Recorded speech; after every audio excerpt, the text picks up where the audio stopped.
So many desires, or as many desires, so many blankets. Covering the radiance of the Spirit. We have to uncover to discover. We have to uncover, discover. We have to uncover, discover.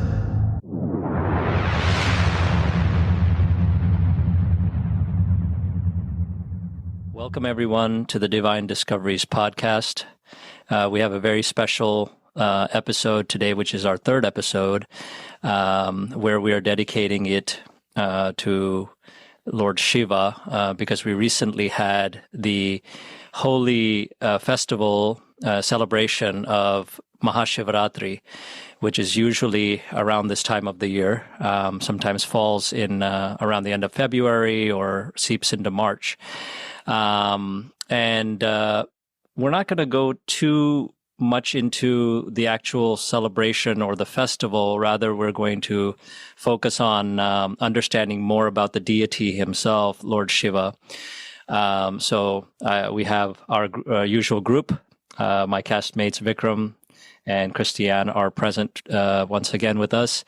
And we're looking forward to taking you guys on this wonderful journey as we explore and learn as much as we can in this episode, in this very short episode dedicated to Lord Shiva. As we do always, we're going to start with our invocation prayers, starting with the Guru Mantra first. Please chant along with us if you can, or if you wish to. Om Gurur Brahma, Gurur Vishnu, Gurur Devo Maheshwaraha, Gurur Sakshat Parabrahma, Tasmai Shri Gurave Namaha. Sadguru Maharaj Ki Jai. Om Gum Gurubhyo Namaha. Om Vakratunda Mahakaya Koti Surya Samaprabha Nirvignam Kurume Deva Sarvakaryeshu Sarvada. Om Gam Ganapataye Namaha. Om Trayambakam Yajamahe Sugandhim Pushtivardhanam Urvarukamiva Bandhanan Mrityor Mokshiya Mamrutat. Om Namah Shivaya. Om Namah Shivaya. Om Namah Shivaya. Om Shri Rama Jaya Rama Jaya Jaya Rama. Om Shri Rama Jaya Rama Jaya Jaya Rama. Om Shri Rama Jaya Rama Jaya Jaya Rama. Hare Ram, Ram Ram, Hare Hare, Hare Krishna, Krishna Krishna, Hare Hare. Hare Ram, Ram Ram, Hare Hare, Hare Krishna, Krishna Krishna, Hare Hare. Hare Ram, Ram Ram, Hare Hare, Hare Krishna, Krishna Krishna, Hare Hare. God bless everyone. Thank you. Beautiful. Thank you, Prat. So before we get into the substance of today's podcast, our Divine Discovery team wishes to thank everyone who has been listening, following, subscribing, and sharing our first and second episodes, which can be found on Apple Podcasts, Spotify, YouTube, Amazon Music, and iHeartRadio. You can find us on social media. On Facebook, our page is simply Divine Discoveries. And on Instagram, our page is divine_discoveries_108. Please email us if you wish at divinediscoveries108@gmail.com. We'd love to hear from you. So thank you to all of our listeners out there. And now I will turn it over to Vikram and Prat to get us going here on our conversation about Lord Shiva. Thank you to all our listeners who have been connecting with us. And as I mentioned in the beginning, we're dedicating this special episode to Lord Shiva. You know, when I was a kid, just first understanding and seeing pictures of depictions and murtis of our deities, I was very quickly fascinated and attracted to the form of Lord Shiva. As a kid, I was fascinated. Absolutely one of the most unique and enigmatic forms of the divine that you could ever feast your eyes on. He's unlike any other form of the divine. And just the appearance was something that really attracted me. And, just the way his posture of always smiling and being in this meditative state with the snake wrapped around, the cobra wrapped around his neck, which is very strange and unique, a little scary too, if you think about it. And he's got the holy ash smeared all over his body, the third eye. We're going to get into all this stuff later, but, more in detail. But, just the entire look and him meditating in this glacier-like mountain of Kailash, near the Himalayan mountains. I mean, it's just unbelievable. The look is just so cool.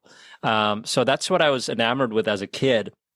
And I remember I would beg my dad to go and get me all the, the props to be able to look like Shiva. So when I was a kid, I like to have that little rubber snake that you can get in the stores, put that around my neck, and then get one of those tridents that people use for Halloween, the devil trident. So I had one of those, and I would sit in that posture of meditation with the hand like this, as if I'm blessing somebody. And there are pictures of this when I was a kid. So right from that age, I was really in love with Lord Shiva.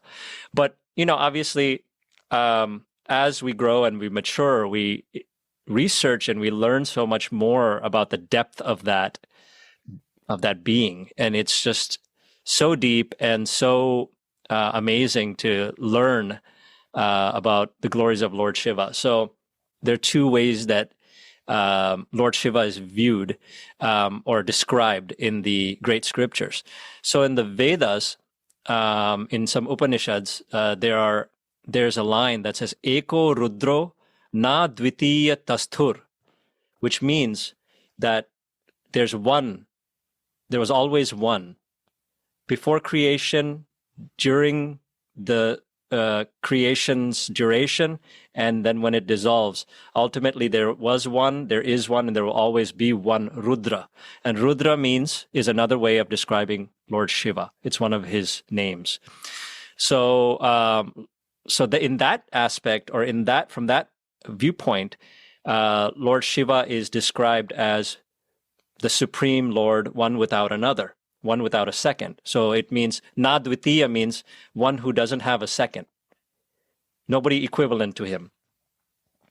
In the Puranas, there are also multiple Puranas within the 18 that were composed by the great sage Vedavyasji, that are like the Shiva Puran, Linga Puran, and practically every Puran, I would say, probably has some reference of Lord Shiva in it, whether it's glorifying him specifically or not. But then there are specific ones that glorify him as the Supreme, to back the Vedas up with this line.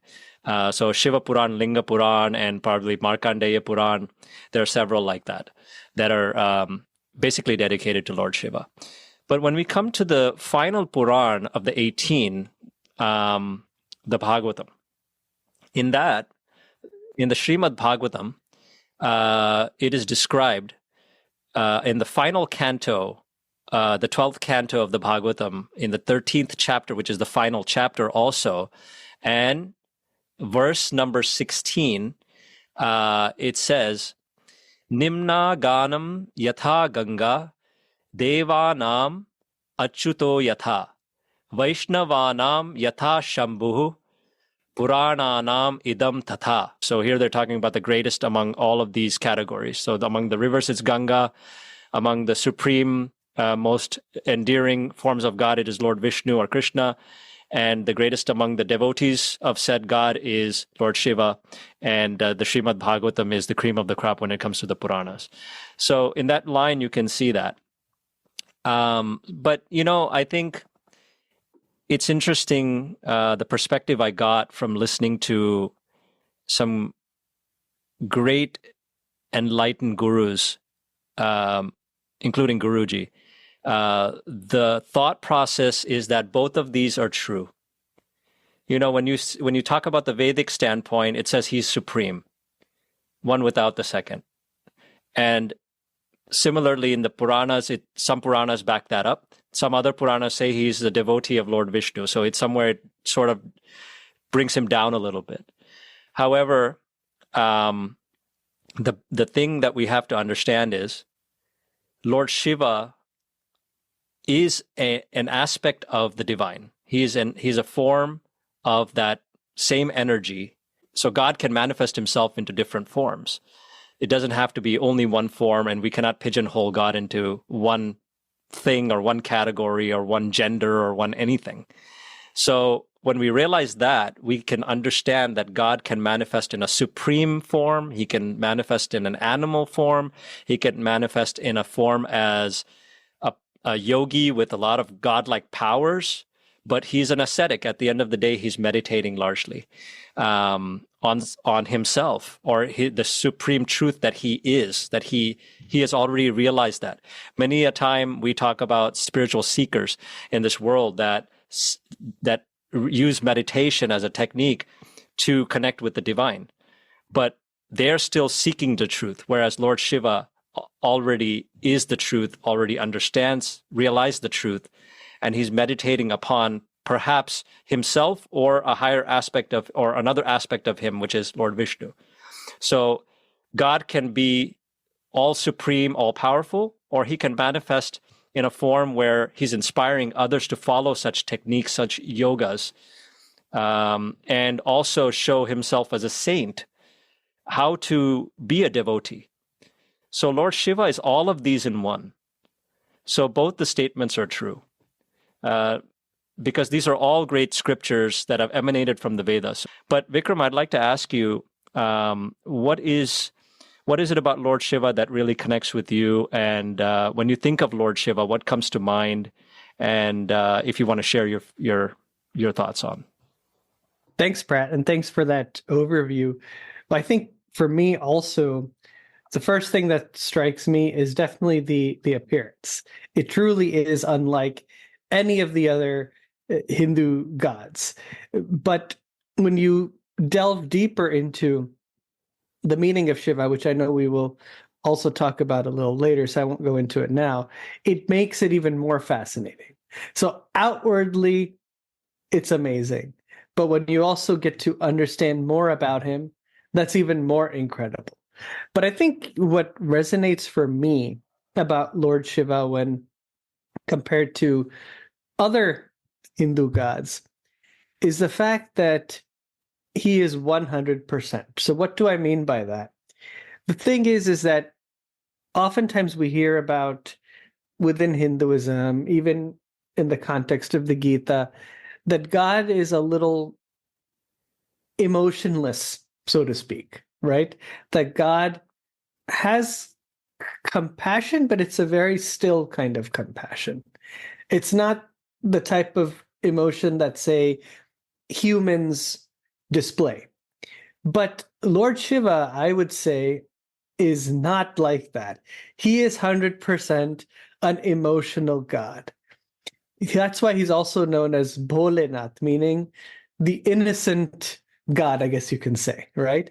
So it is very easy to appease him. And when he is happy with you, he will give you whatever you want. So he's very soft-hearted, warm-hearted in that sense. However, when he gets upset, it is the extreme anger. You do not want to cross that path when he is in that. So in that sense, he is different. He's a very emotional god. But at the same time, he is a yogi also, which is also interesting because the perception of yogis is that you're kind of cut off from all of things. So he is proof that you can be a yogi and you can have emotion and you can have compassion and you can have relationships. So that is what I find the most exciting about Shiva, and that's what resonates with me the most.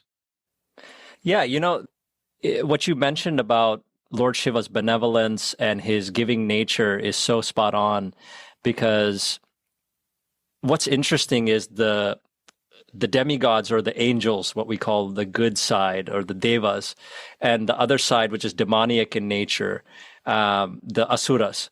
they both equally are, and find Shiva very endearing and worshipable. They feel like he's easily approachable. Vishnu kind of comes last in that pecking order, because they know he's not going to be easily attracted by just tapasya and stuff like that. He sees intentions, but Lord Brahma and Lord Shiva are very easy to propitiate and worship. And I'm not saying they're easy, but but they will appear before you if you've done it long enough. And when they come before you, whatever you ask for, like you said, Vikram, they're given that. Now, that brings up an interesting dichotomy in a way, like an interesting, strange little scenario, because they're like, okay, if Shiva is God and these demoniac people are praying to him, and they're often going to ask for more powers and immortality, and may I not be killed in this fashion or that fashion or whatever. And Shiva, obviously, and Shiva and Brahma usually tell them, we can't give you immortality, okay, but we can make it pretty darn close to that. So they give them as much as they can, but most of them would be like, okay, how come Shiva is then giving them that power to make them more demoniac, if you will, and only for Lord Vishnu to then take care of business later. But what I feel like is Lord Shiva may be called Bholenath, but that doesn't mean that he's naive. It just means that he's pleased very much easily by anybody who worships him.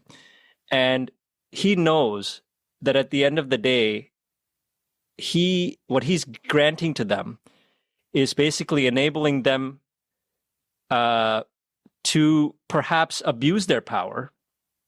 And when abuse of power happens, then he, in his other aspect as Lord Vishnu, will incarnate and take and eliminate that destructive force. So that's the understanding that I've gained now after thinking deeply about it, rather than, when you grow up, you see one God giving powers to an evil being, and then that same evil being is then killed by another god, and these gods are somehow in harmony with each other.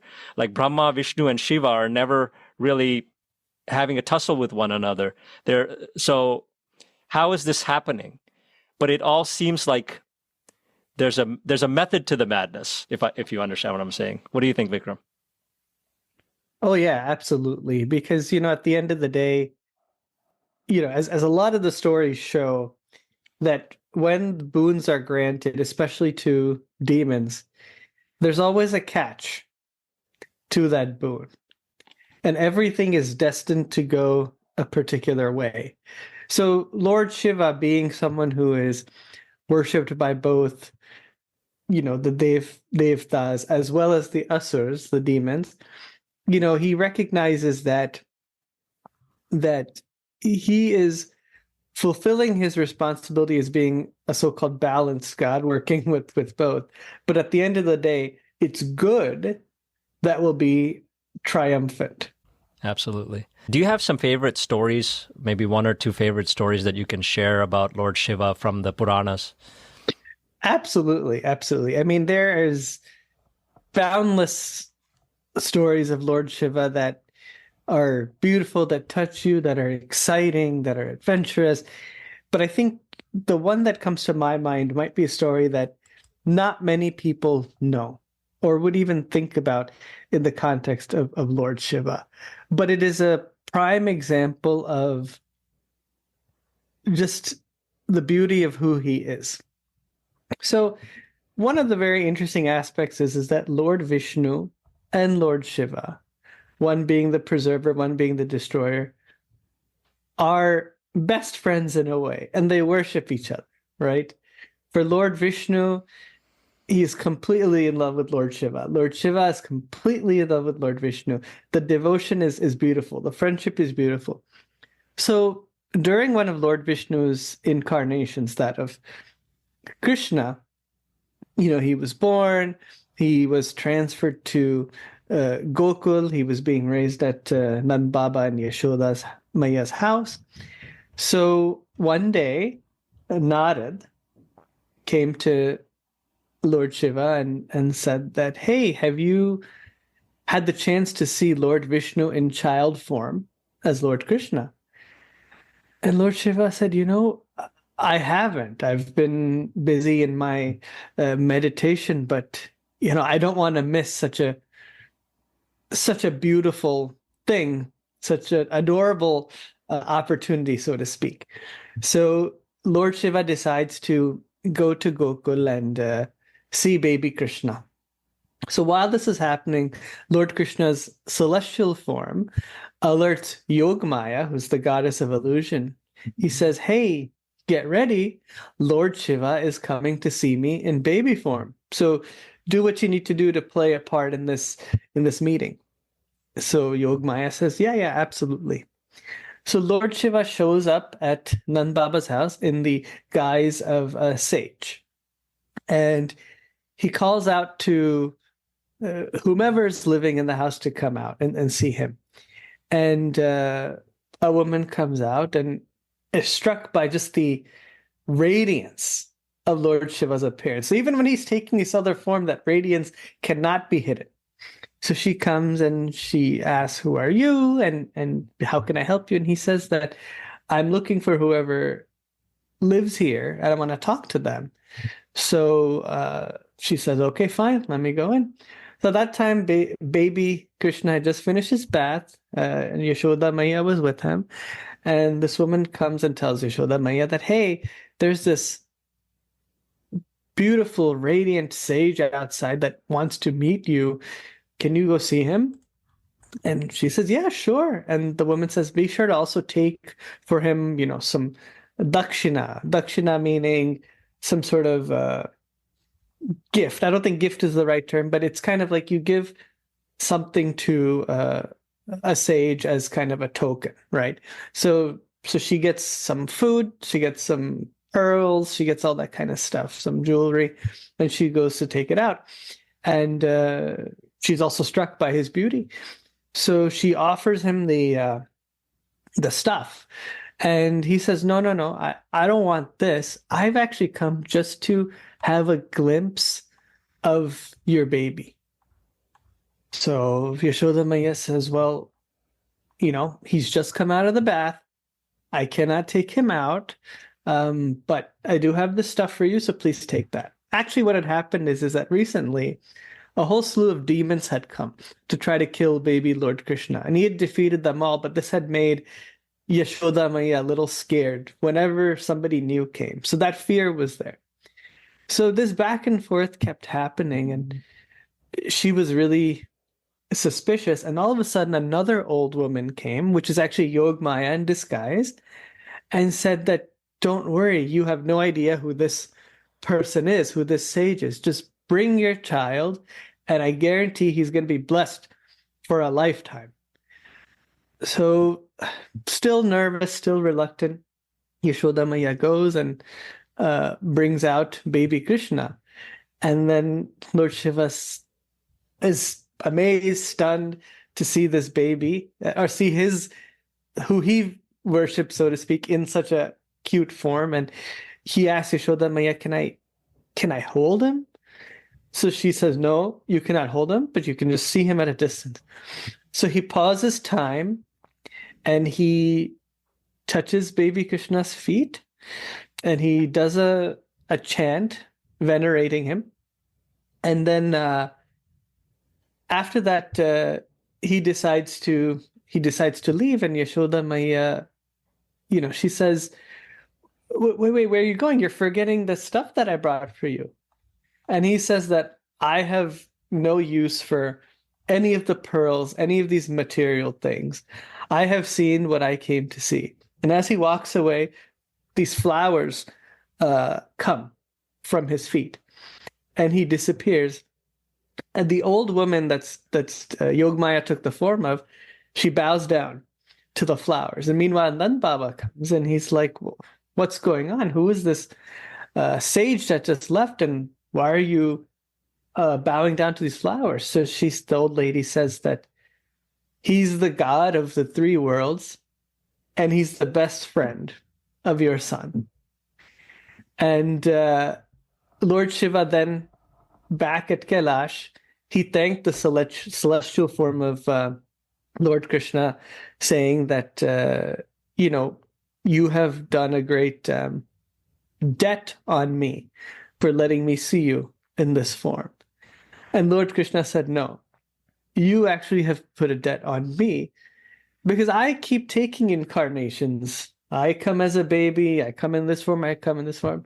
But you never come in this form. So the debt is really on me. And, Sri Radha was, who's Lord Krishna's consort, was thoroughly amused at seeing this. But this to me is an extremely favorite story of Lord Shiva and a beautiful one. So that's what I wanted to share. Wonderful, Vikram. That is really nice. And, actually we've seen in these great epics in Ramayana and Mahabharata both, or in the Krishna story specifically, we often see Lord Rama and Lord Krishna both doing Shiva Puja to the Shiva Ling. We have seen that. We've seen that in the series, and I'm sure when you read the Puranas and stuff, it's there. So that shows the equality that they have. So not only is Lord Shiva praying to them, but the equal is happening from the other side, like you said. So that's a beautiful story. Another story that I have is on a great devotee named Markandeya. And Markandeya is known as one of the ever-living masters or the immortals. But his life story was actually not supposed to turn out that way. So what happens is his parents, who are of the Brahmin class, they both are great devotees of Lord Shiva. And they both are praying to Lord Shiva for a son or a child, and after a lot of their austerities and everything, Lord Shiva appears and they say, Lord Shiva, we really want a child, and, if you could bless us with one, please. And this is a very common storyline in the Puranas and stuff, that we see a lot of people who are childless, but then they want they want to propitiate or worship a god and hope that they get a very noble and pious son. So that's what they ask. And Lord Shiva's like, absolutely. But I'll give you two options. Based on your karmas, based on your karmas, I'll give you two options. Either you'll get a very long living child, very long span of life, who is going to be very evil and sinful in personality, or you'll get a very short-lived son who will only live to the age of 16, and then will have to die. But he'll be very devoted, very pious, very good-natured. They were like, wow, what do we pick here? We obviously don't want a child who's going to die in front of us, or, we would have to outlive that child. No parent would want to see that. But at the same time, they were like, we can't have a child that's going to be spreading evil in the world, or doing any evil, having evil personality. So ultimately, they went with the second option, which was the 16-year-old pious child. And ultimately, they had that child. His name was Markandeya. And that boy was taught all the austerities by the parents, by the father, all the Shiva Puja. He would do it very religiously every day with all his heart. And he was basically born with a strong inclination of, basically you can say he was enlightened in a way, because at no point did he have any wavering faith in God or anything like that. So he was very noble, very good to his parents. And at the time when he was 16, right about that age of 16, that day he turned 16, the demigod of death, Yamaraja, appeared in front of him and started to pull his life breath at that time when he's doing Shiva Puja in the lake. He's offering his oblations in the holy waters to Lord Shiva. And this is when the god of death appears and says, hey, your time is up. And Markandeya is like, what? I can't chant the holy name of Lord Shiva. I just started the puja and I can't finish. So then he's seeing the boy struggling, so he allows him a little bit of time to speak. So Markandeya says, please, what's going on? He's like, well, this is, according to your lifespan, its time is up. So I'm here to take your soul. And he says, please don't. Okay, well, if I must go, because I'm not attached to this body. He says, if I must go, please, can you hold on until I finish my Shiva Puja? And Yamaraj, the god of death, says, no, this is the time that is prescribed for you to die, so I cannot allow you to do anything further. So he starts very strongly pulling the life force out of him. And that's when the Shiva Linga that's there, that Markandeya is praying to, he, with his little bit of energy he's got left, he's hugging that Shivaling with his dear life. And he can't speak anything, but he's crying from within and saying, Lord Shiva, please let me complete your puja. I'm not afraid of death. I just want to finish worshiping you one more time. And because he was in that mode of worship, Lord Shiva appears in that moment and tells the demigod of death, who is his servant, because Lord Shiva is the god who oversees destruction and death and all that, the destroyer. He says, "O Yama, you at this time cannot take my disciple's life. Even though I had set his lifespan to be 16, because he was completely surrendered to me, and he loved me with all his heart, and he wanted to worship me one final time, I will immortalize him from this point on." So what would have been a 16-year span ending, sadly, early, he said, you are now going to be one of the immortals, or the Chiranjeevis. We have, I think, 8 of them. Hanuman being another one, and Vibhishan being one of them, and so on and so forth. So Ashwatthama. So there are many such that make up this list of 8. So Markandeya is one of these great devotees of Lord Shiva, who at that time was restored his life and basically immortalized. So that shows that when you have utmost faith in God, even if your body is about to perish, at that time, Yamaraj and his henchmen are not going to be able to come and take your life away. It's God and the angels that he sends forth to take the soul back peacefully, painlessly. So that's what we should take from this story, I feel. Wow. Thank you both. That was a fantastic overview. And each of those stories were incredibly powerful in their own right. Is now a good time for me to ask a couple questions of you guys? Sure. Does that sound good? Okay. So my first question, and I'll let either one of you answer this, whomever feels inspired, is what does the Shiva Linga mean? And why is Lord Shiva largely worshipped in that form? Who wants to take that one? I'll take that. Okay, so thank you. The Shiva Linga is a cylindrical, symbol that is worshipped, in all the temples, major temples. And actually, there's a Puranic story behind that as well, where there's a great sage named Bhrigu. And Bhrigu was actually going around and testing all 3 of these Trinity, the Lord Brahma, Lord Vishnu, and Lord Shiva. And when he came to Lord Shiva, Shiva was in deep, deep meditation, like he is most of the time. When he's not doing anything, when he's not appearing in front of a devotee or anything, he's always meditating. So he was in deep meditation, samadhi. And when Bhrigu appeared in Kailash, he was calling out to Lord Shiva to awaken from his meditation, and Lord Shiva was not being penetrated at all. So ultimately, Bhrigu said, because of your, lack of awareness of me arriving, because many of these sages felt entitled that they could come and go from these celestial abodes of God, and they felt like when they would appear, God had to attend to them and receive them. And when that didn't happen, sometimes they would curse that deity as well. And so he actually cursed Lord Shiva and said, you will only be worshipped on the earth in the form of a symbol, in this lingam form, which is like a pillar of your energy will be there. but you will not be worshipped in the form of, the figure of you, be like a human-like appearance. So that's sort of the story behind it. But apart from that, what we should understand also about the Shiva Linga is that it's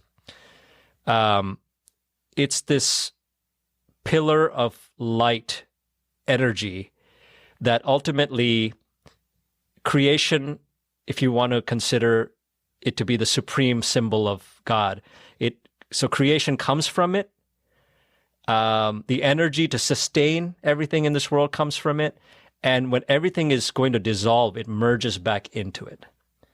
So there's a tremendous energy in that pillar. Now, in the West, there's this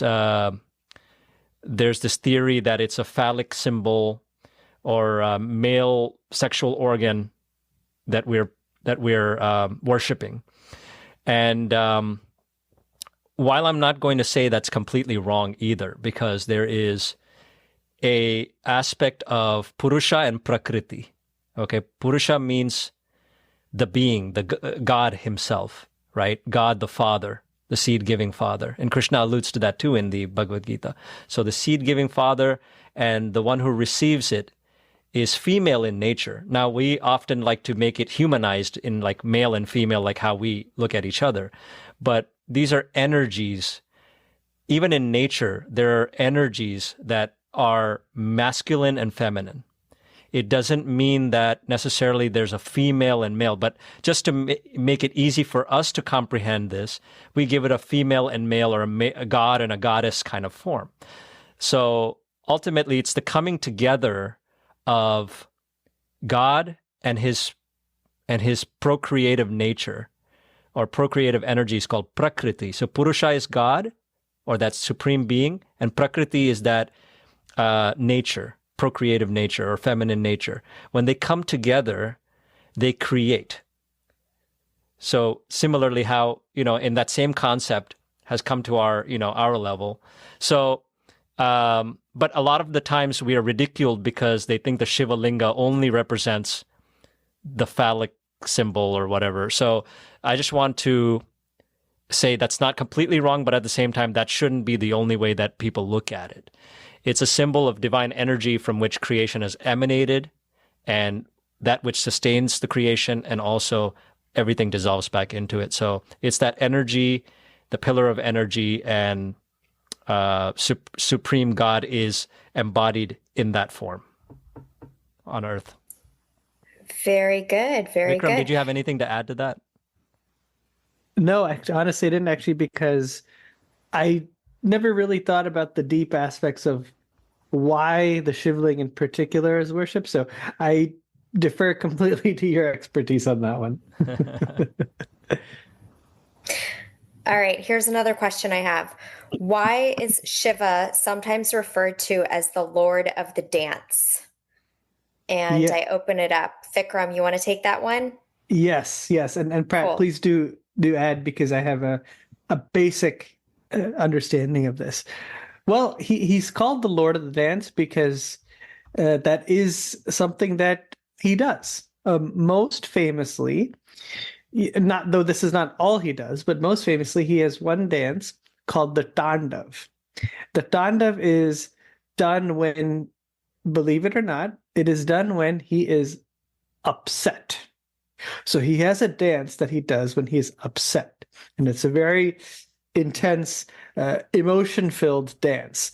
I think one instance, and again, Pratt, correct me if I'm wrong, but I think one instance of a time when he did that was probably after the death of his first wife, Sati. He was absolutely livid. And he did that, and then after that, he took a lock of his hair and he dashed it to the ground, and a demon came from that to basically destroy all who have caused the death of his wife. But not only angrily, but he enjoys the art of dance as well. And actually, one of his forms is known as Nataraj, which is a very common Indian symbol overall that even you may have seen, Christiane, which is it's basically a god with two arms in the air, one leg on the ground, and then one leg up in the air, and there's like a wheel behind him. You've probably seen that. That's a very, very common thing. So that is another form of him. But dancing is a part of his persona. So at a very basic level, that is why he's known as the Lord of the Dance. But Pratt, please add to that.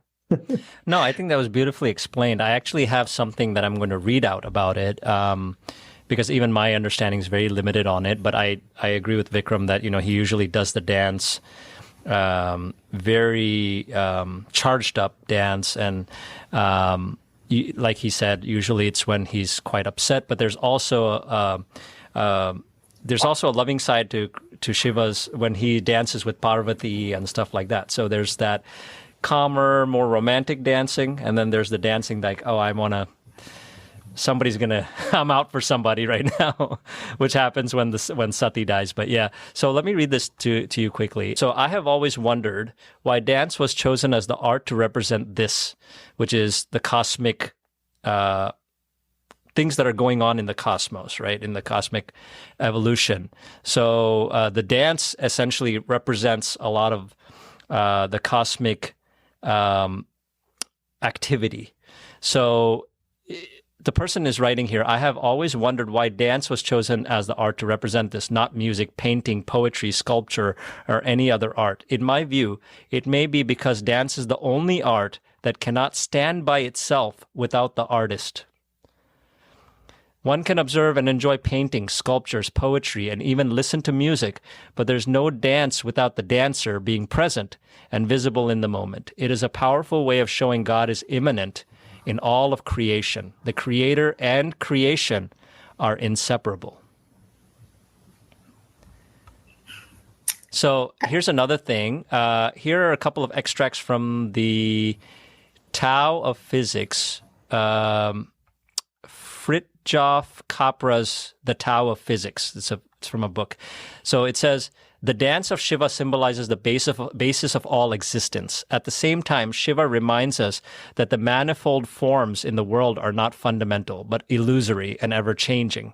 Modern physics has shown that the rhythm of creation and destruction is not only manifest in the turn of the seasons and in the birth and death of all living creatures, but is also the very essence of inorganic matter. According to the quantum field theory, the dance of creation and destruction is the basis of the very existence of matter. Modern physics has thus revealed that every subatomic particle not only performs an energy dance, but also is an energy dance, a pulsating process of creation and destruction. For the modern physicists, then, Shiva's dance is the dance of subatomic matter, the basis of all existence and of all natural phenomena. Isn't that pretty cool? Super cool. Thank you, guys. Okay, I have one final question. Shoot. For whomever, is Ardhanarishwara another representation of Shiva? And what is the significance of this unique form? Yes, absolutely. I mean, it's the coming together, like I said, of the masculine and feminine energies, which are both necessary for creation. And that's what God has always tapped in. It's really what we understand as God and his energy, right? So just like Radha Krishna or Shiv Parvati or Lakshmi Vishnu. So when we think about it, that's why God has tried to give us a little bit of a way to relate to this with a female version of himself and a male version of himself. And even though I'm saying himself, God, you cannot even say is a he, right? But he has manifested in these forms to give us an idea of how to comprehend, possibly how he can divide himself into these energies in order to create, sustain, and dissolve things, if that makes sense. So it's the coming together of Shiva and his wife or his consort, who is known as Parvati, and she's also known as Shakti. Shakti means power. So if Shiva is God, his power is embodied by his wife Parvati or Durga. She has many names. So so it's that Shiva Shakti together, merging into each other. And they actually say even in our bodies, the left side of our body is feminine in nature. It doesn't mean that we are feminine in the way we are, like our, we have feminine and masculine, what's the word? Traits, characteristics. Yeah. Hormones is the word I was thinking of. Sorry. Okay. So like physically we have the hormones that make us either masculine or feminine. So that makes us male, female, right? But within each being, there is a nurturing side. There is a loving, compassionate aspect to all of us. So even if you're male and that's more of a female trait, we all have that capability of being loving and compassionate, whether you're male or not. Yes, that makes perfect sense. Yeah. And I'm going to interject a little personal tidbit. So when I was in Malaysia in 2012 for a few months, and I had one piece of art in my room that I purchased there, and it was a picture of Ardhanarishwara, because that really spoke to me, that duality, that masculine and feminine, and exactly what you were just saying, Pratt. We all contain both of those elements, regardless of our gender, biology, etc. So thank you, guys. I'm learning so much today. Yeah, and just to add to what Pratt said, I mean, I don't know if my view is maybe not agreed upon by others, but I would even go far as to say that Lord Shiva probably views the Ardhanarishwara form as perhaps the true form of his. And the reason I believe that is because you have Shiv, you have Shakti. Similarly, other gods have a similar type of form, not exactly the same, but similar type of form where there's the two sides which complete the whole. And so I feel that having that duality makes up the whole. So in that sense, if both of those sides are represented, it represents the true form as opposed to just one side. So I think Ardhanarishwara, I would say, is probably Lord Shiva may consider that as being his true form, because it represents both of the pieces that complete each other. I absolutely agree with that. Great point. I have some shlokas that I'd like to just explain the meaning of really quick, and then we'll go to the video. Great. So the popular Shiva Shlokas or mantras, in fact, one of them that we chanted in the beginning, that we chant every time, is the Mahamrityunjaya mantra, which is the one that dispels the fear of death. So it goes, Om Trayambakam Yajamahe Sugandhim Pushtivardhanam Urvarukamiva Bandhanan Mrityor Mokshiya Mamratat. And what that means is we worship the Trayambaka, or the three-eyed one, who is fragrant, as spiritual essence, increasing the nourishment of our spiritual core from these many bondages of this material world or samsara, similar to cucumbers tied to their creepers. May I be liberated from death, attachment to the perishable things, so that I am not separated from the perception of immortality. Immortal essence pervading everywhere.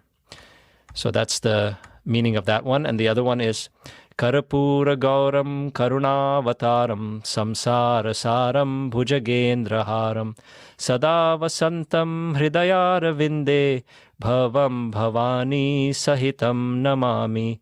So what that means is pure white like camphor, an incarnation of compassion, the essence of worldly existence, whose garland is the king of serpents, always dwelling inside the lotus of the heart. I bow to Shiva and Shakti together. I believe Vikram had the symbolic things to explain. Yeah, I can go over that since we talked a little bit about the fascinating just appearance that Lord Shiva has. So I can quickly go through those things. So one is he has a third eye. So the third eye is representative of his power at large. And it is actually with this third eye, which is placed on his forehead, that he can unleash some of his destructive power. Most notably, the god of love, Kamdev, with his wife Rati, had tried to break Lord Shiva's meditation in order to wake him up and to have him fall in love with Parvati. And they were successful in breaking his meditation, but it backfired in the sense that he was furious when he woke up and his third eye opened up and burnt Kamdev, the god of love, to ashes. So that's just an example of the immense power that's in the third eye. One of his names is Neelkant. Neelkant meaning the blue throat. He has a blue throat, and the significance of that is basically at one point, both the demons and the devtas, the celestial beings, were engaged in, I don't know how to describe the activity, but they were engaged in basically a churning of the ocean. And the ocean had a plethora of unique items that would be good for the world, so to speak. And well, most of them, because at one point, a blue poison known as halahal came out, and there was chaos in all the worlds, and people couldn't see, their eyes were burning, the poison was everywhere. They implored Lord Shiva to help, and he came, he drank the poison, and his throat turned blue as a result of that. He has matted hair known as the jata, and from this jata flows the river Ganga, or Ganges as it's known, which is where, I believe, Pratt, correct, that's the Kumbh is where that is, right? Or is it somewhere else? Yeah. So that is there. He has a crescent moon on his head as well. He has something known as bhasma, or ashes, smeared across smeared across his body, which is indicative of that there's a detachment from the worldly desires. He also wears a tiger skin, as well as a garland of snakes. Collectively, these are very strong image things, and they've symbolized both power as well as different aspects of destruction as well, because many of these things, whether it's a tiger or snakes or poison, they all have the power to destroy. So symbolically, that is his appearance. So as you can imagine, it's fascinating and unlike any other god, as we mentioned. Yeah, and one thing I'd like to add to that is when we talk about destruction, we automatically think that he's, it's the material destruction of all the material, things like objects or people or bodies or whatever. But what he's also doing when we pray to Lord Shiva, he's actually destroying the evil within us. He's helping us purify, and that's the deeper understanding we should have of when we call him the Lord of Destruction. He's actually destroying the evil forces and negative forces within us, and that's very much necessary. So I'd also like to just rattle off a few interesting facts on Lord Shiva. He is the father of Lord Ganesha, who is very popularly known. He also has another son, Kartikeya, also known as Skanda or Muruga. But he and Lord Vishnu in the form of Mohini. Lord Vishnu took a form as a very celestial, beautiful nymph. So when Lord Shiva and Mohini came together, they created a son named Ayyappan, or Ayyappa, who is very popularly worshipped in the south. So he's the father of 3 children, if you think about it that way there. Modern-day Indian classical dance, which we touched on, forms such as Bharatnatyam and other such classical forms that come from India, dance forms, all are influenced by Shiva's Tandava dance. And Hanuman is actually a part manifestation of Lord Shiva. He empowered the child that was going to be born to Anjana who then was born as Hanuman, and obviously we know how great a devotee he is of Lord Rama. So that is an amazing connection there. In the Brahma Samhita, it is stated by Lord Brahma that Lord Shiva actually designed and gifted the flute that Lord Krishna used for his leelas. I did not know this at all, but through my research, I found out that was pretty cool. And according to Shaivism, where they believe that Shiva is the supreme, he's not the mere destroyer. They believe he is the Brahman himself, meaning the all-supreme, and the Lord of all, who performs not one but 5 functions in creation, namely creation, preservation, destruction, which are the 3 that we talk about when it comes to the Trinity, concealment, which is Maya, or illusory power, and revelation, which means giving one who deserves the enlightenment. They constitute the 5-fold or Panchanana aspect of Lord Shiva. So in some rare temples in India, they have a 5-face version of Shiva, where he's got 5 faces. And each one of those represents each one of these 5 functions. So I thought that was pretty cool. And we have highly worshipped 12 temples called Jyotirlinga temples in India. One is, I'll just quickly go through them. Somnath, which is in Gujarat. Mallikarjuna, which is in Andhra Pradesh. Mahakaleshwar, which is in Madhya Pradesh. Omkareshwar, which is in Madhya Pradesh as well. Baidyanath in Jharkhand. Bhimashankar, which is in Maharashtra. Rameshwaram, which Lord Rama actually made the Shivling on the shore of the ocean there before they crossed to go to Lanka. That's in Tamil Nadu. Nageshwar, which is in Gujarat. Vishwanath, which is in Uttar Pradesh or UP.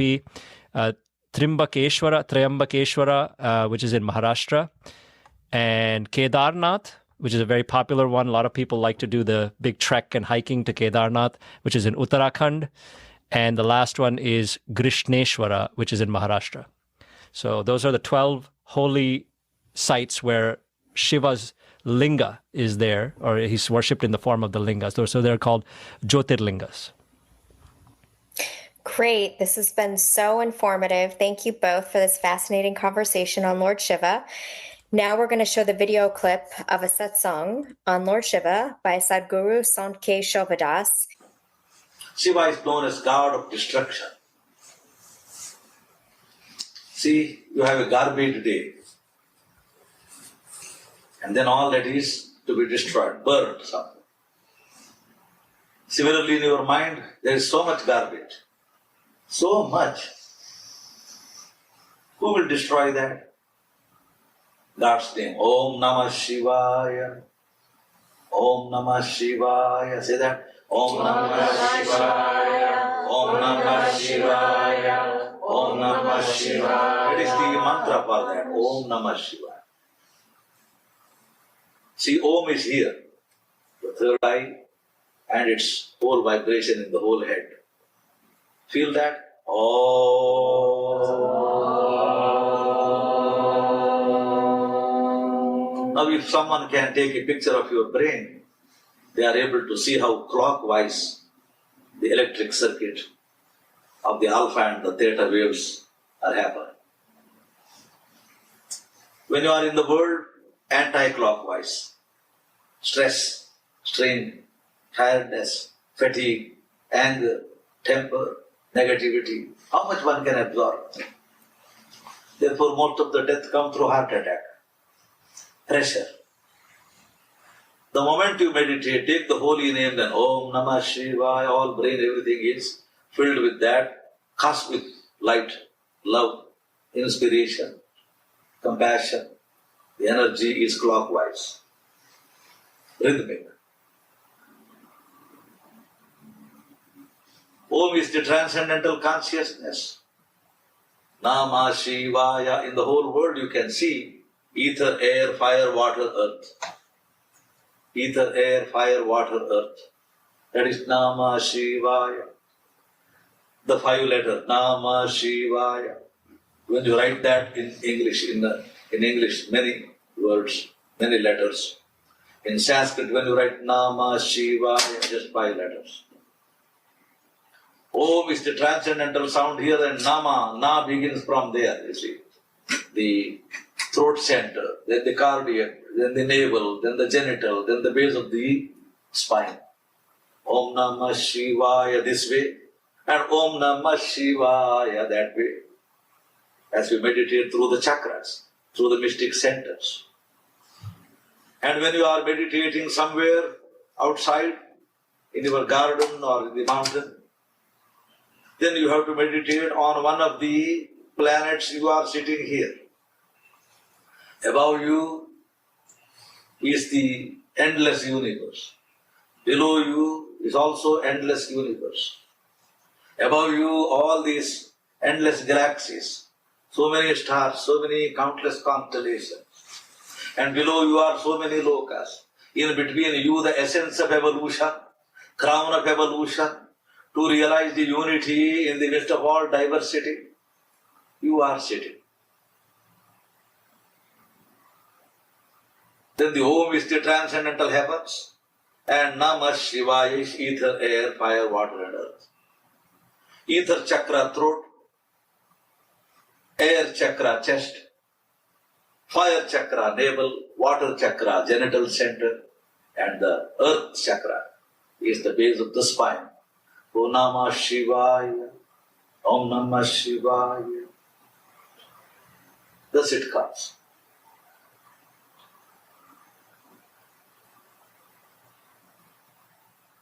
When Shiva looked to his left side, once he wanted to play, and play means two. One has to become two while you play. So when he looked to his left side, then the left side in every one of us is female energy. Right side is the masculine energy. In the brain also it is like that, in the mind also, in emotions also, it is like that. Right is the masculine, left is the feminine. Right is the Pingala. Say that? Pingala. And left is the Ida. Ida and Pingala are the two nadis, two spiritual tubes there.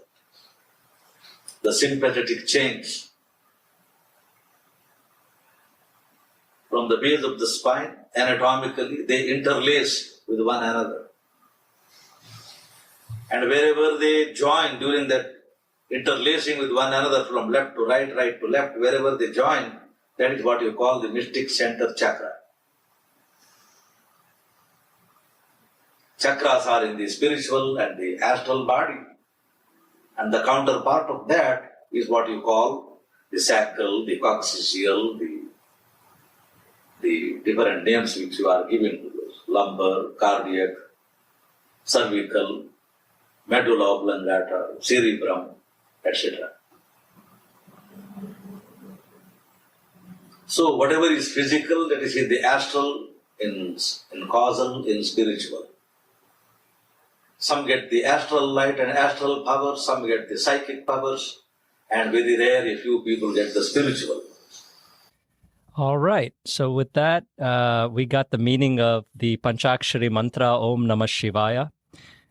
So I thought instead of me explaining it, that video would be much better.